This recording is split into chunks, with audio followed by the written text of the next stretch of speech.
this person asked, I would love to hear from the two watchmen, their perspective on what this verse in Luke means. So Luke 21 verse 36 says, watch ye therefore and pray always, that ye may be accounted worthy to escape all these things that shall come to pass, and to stand before the Son of Man. All right, Luke 21 is the mirror image of Matthew 24. That's it. So it's about the signs of the times. Now, we can have a long discussion on this issue. I'm very happy that the questioner refers to us as two watchmen. Watchmen, what of the night? Yes. All right. And that is exactly what, like we've mentioned in the previous episode, that's what we want to be. Okay. Watchmen on the wall. So what can we glean from this verse? This verse is actually very significant. It starts with, watch ye therefore. Is it a request or is it a command? Yes, command. It is a command. Now, watching, will it save you? No.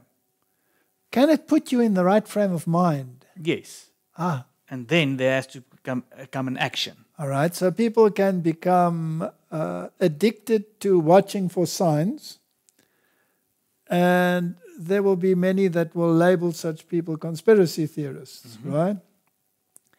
But it is a condition that the Lord says, watch. Now, when you just stick with this word watch, what must you watch for? Well, obviously, that part will also be said in the word. Okay, so you must watch for those signs which the Lord has given as to the closeness of His coming. Now, can that influence your relationship with God? Yes, for sure. Can it move someone who is totally agnostic to becoming a believer again? Definitely, because he can see how that was predicted comes true. All right, so watching is not a request, it's a command, but it's coupled to something. Pray always. So the watching is coupled to prayer. Now, prayer is a personal communication between you and God. So if you pray to someone, does that mean you have a relationship? Yes. That's talking to Him. All right, so watching and prayer, when they are linked together, it means that you have a relationship, but the relationship has actually progressed to the point of trust. Faith. Exactly. So when you see the signs, your faith is actually strengthened. Because without faith, it is impossible to please Him. So watching linked to prayer means that you have a living relationship with Christ. Then you follow with the rest, that you may be accounted worthy to escape all these things that shall come to pass. That can also be misinterpreted, this part. All right, so people say, okay, if you're watching, then you will be counted worthy. No. If you have this relationship, and it grows, and your faith grows, and your trust grows, and in the end, when you watch the signs, you must also realize your hopeless position. Exactly. And the more the signs are being fulfilled, the more you must be pushed in the direction of Christ. And if you are covered by the righteousness of Christ, then you will be accounted worthy to escape all the things that come to pass. Because only those that have the white robe of righteousness will be counted worthy. You must look at the parallel texts. Without the robe, buy from me gold refined in the fire. And a robe, you need a robe that is washed in the blood of the Lamb. So you need the righteousness of Christ. And then you'll be able to stand before the Son of Man.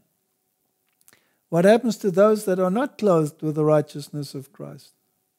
they will not be able to stand. They will be destroyed by the brightness of his coming, right? So the other thing also that I can see, maybe there can be some confusion in this, is that worthy to escape all things.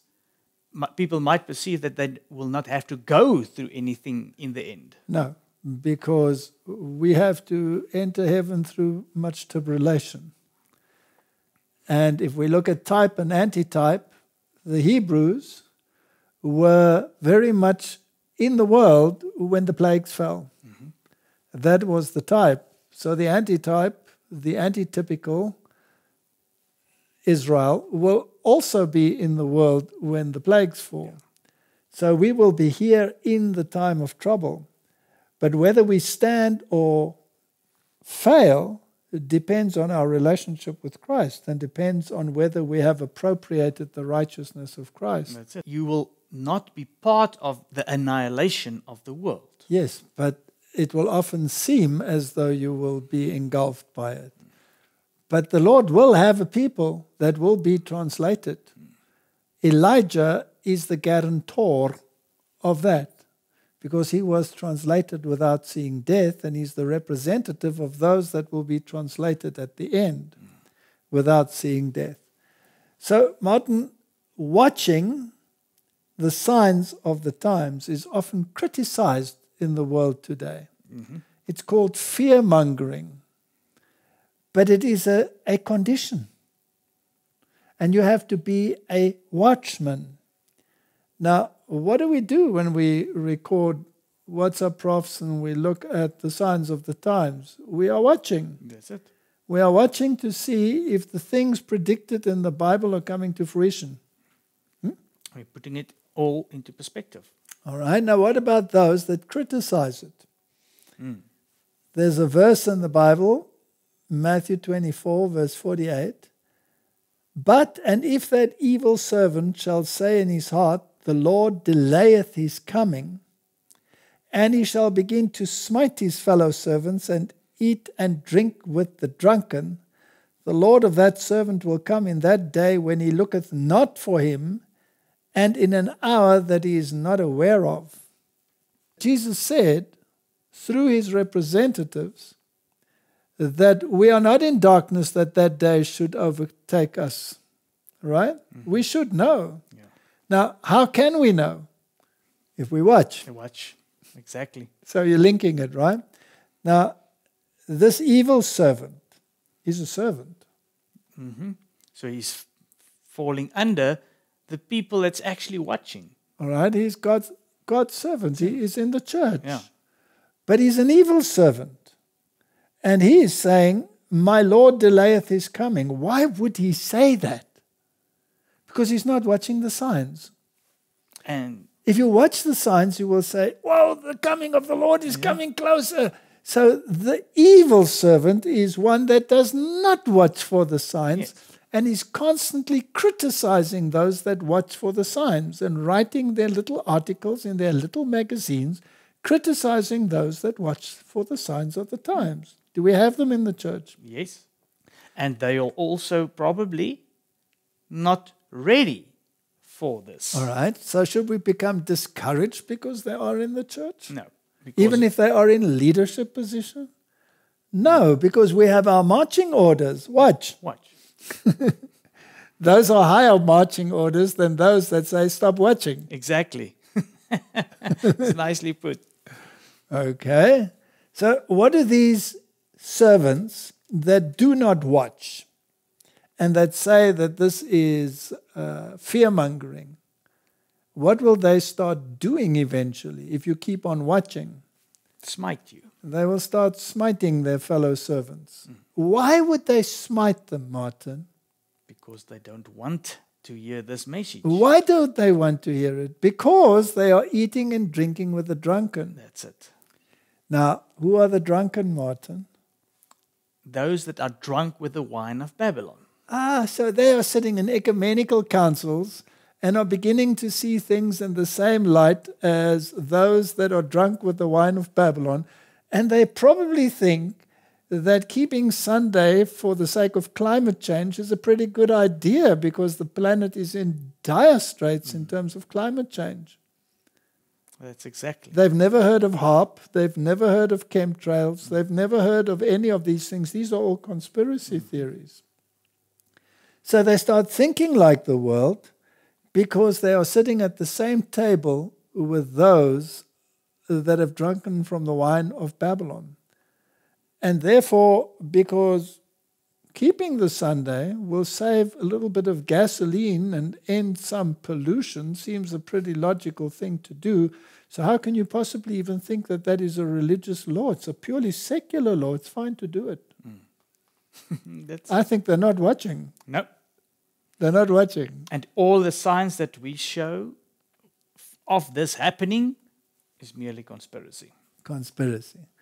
All right, so what will the Lord do with that servant? So the Lord of that servant shall come in a day when he looketh not for him. Why does he not look for him? He wasn't watching. He's been going round and round. He's not watching. He's sitting at the table drinking with those that are drunk with the wine of Babylon. And who is actually saying that the Lord is delaying his coming, so yes. he's agreeing with them. I mean, Catholicism doesn't believe in millennium post this earthly existence. They believe in amillennianism, when the church will rule for 1,000 years. Well, good luck for them. But even the other Christian denominations have the same view. They have kingdom theology. So if you have kingdom theology, why would you wait for the coming of Christ? And the other interesting thing is, the other denominations, they believe in the rapture. Mm-hmm. And the rest will still be down here. But that's not biblical either. So if you are drunk with this wine, why would you be watching for the coming of the Lord? You would be saying, the Lord delays his coming. He's not coming for another 100 years, 200 years, 1,000 years, 2,000 years. We have lots of time. Martin, would you be anxious and praying earnestly to be counted worthy to stand before the Son of Man if you have no concept of his soon coming?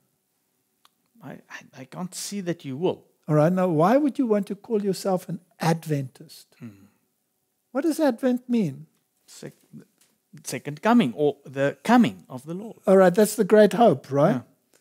Yeah. Now, why would you want to delay it? Doesn't make any sense. No. I don't think they should call themselves Adventists. No. I don't know what we should call them. They must think of another name, but that one certainly doesn't fit.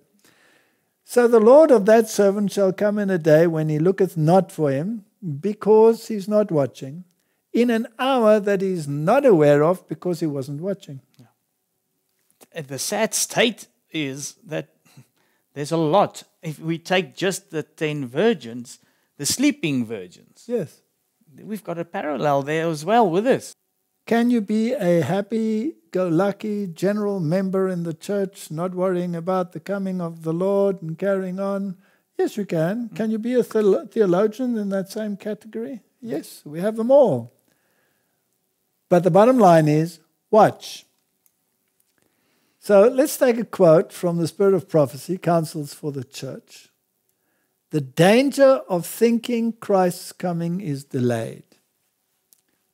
That evil servant who says in his heart, my Lord delays his coming, professed to be waiting for Christ. He was a servant, outwardly devoted to the service of God, while at heart he had yielded to Satan.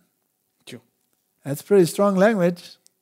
But it comes back to what the Bible says. If you're not for God, you're against him. That is the way. There's no sitting on the fence. No. And Jesus said, watch. And these people say, you're watching in the wrong place. We're not worried about this.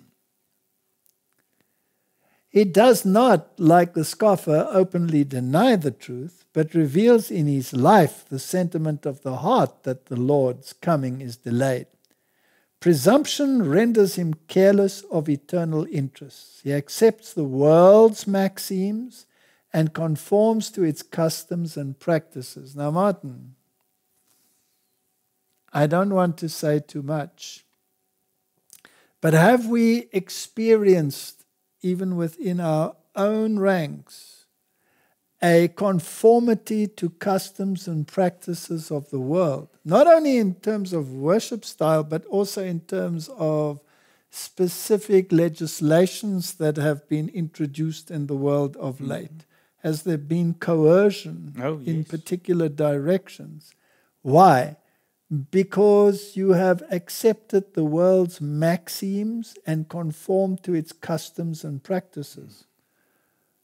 If you take any issue, climate change, are there within our ranks people that are on that bandwagon and want to save the world from this calamity? Yes. Are we approaching the time of the second coming? Oh, for sure. And this... Are we going to save the planet for another 1,000,000 years because we are going to stop exuding carbon dioxide and asphyxiate ourselves? No. Anything that God created, the natural, is now taboo. All right, so once you start thinking like the world, then you will accept the world's maxims. And then you will conform to its customs and practices. But if you are watching for the signs of the times, if you have read that Satan messes with the climate, have we read those statements in the past? Many times. That he controls the elements of nature and brings about the storms that sweep away the harvests and the houses. We shout climate change. Or no, the world shouts climate change. And the wicked servant shouts climate change. When in actual fact, it's the outworking of darker elements. In the time of Job, was it climate change that swept away the houses of his children and the harvests? No, definitely not. And that's a problem because you shift, like you say, your whole outlook on what's actually the truth. Because the watchman sits on the wall and the evil servant sits on the fence. That's right. He sits on the fence and wants to be able to play his game however the chips might fall. Dangerous thing, because once you want to stand for something, like the needle to the pole, that's no time to sit on the fence. The Bible calls that lukewarm. Exactly. And lukewarm will be spat out. That brings me to another thing that just popped up in my mind. That there were even people that said, you said that we should stay in the Laodicean state, our church. That's very interesting. Can you just perhaps clear up and make that also clear again? The church is in a Laodicean state. If you remain in that state, you will be lost. That's it. Now, will the whole church climb out of the Laodicean state? Unfortunately not. No. But I am in the world, but not of the world. I am in the church, but I do not have to be of the Laodicean state to be in the church. Yes. It might be a general trend within the church, but if I remain in that state, I will be lost. Thank you. So, why would you want to conform to these practices? Selfishness, worldly pride, ambitions predominate. You don't want to appear different. But we are supposed to be a peculiar people. We are supposed to be a people that are watched not only by the world, but even by the angelic host.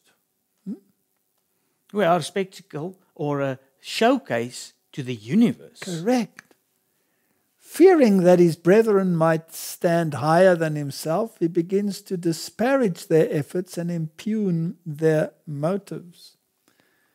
So let's say you are a prominent liberal within the church, maybe even in leadership, and these watchmen are saying the opposite to what you are saying, and your position and your ambition in your position moves you, motivates you to elevate your position over that of the watchman, then the only thing that is available to you is ridicule, because you have to get rid of what the watchman says in order to look prominent yourself. No, can't work. So must that put you off from being a watchman? No. No. That must establish you. No, it is one of the signs of the times. Yeah. Because the church is going to go in that direction. So if it doesn't go in that direction, then the Bible is wrong. Then the church is not lukewarm but hot. But it's not. It's lukewarm. So when you're a watchman on the wall, expect this to happen. So what does he start doing, this wicked servant? He starts smiting his fellow servants. He starts writing his little articles in his little papers and smites his fellow servant. Or they do their videos on YouTube. They do that too, yes. As he alienates himself from the people of God, he unites more and more with the ungodly. There are people that actually see it in the papal light.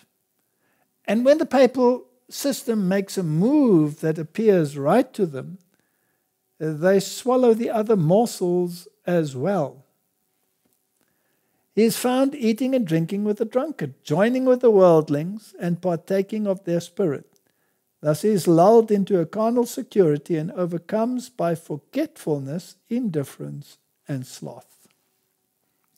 So, Martin, if you are not a watchman, if you are not watching, you are a wicked servant. You will say the Lord delays his coming. You will be forgetful of what is being taught. You will become indifferent, and you will become slothful. And the slothful will also be that you're evangelizing. Yes. It will be set aside. There's lots of time. Yeah. There's no need for urgency here. In fact, you've become a servant of Satan, and you do not know it. It's like the church in the time of Jesus. They had become servants of Satan. They were so rigid in keeping the law that they were willing to murder in order to keep it, which was breaking the law. Yeah. Not only in the case of Jesus, but in all the martyrs. Whether we're talking about Stephen, whether we're talking about Paul, they contrived a plot not to eat or drink until they had killed him.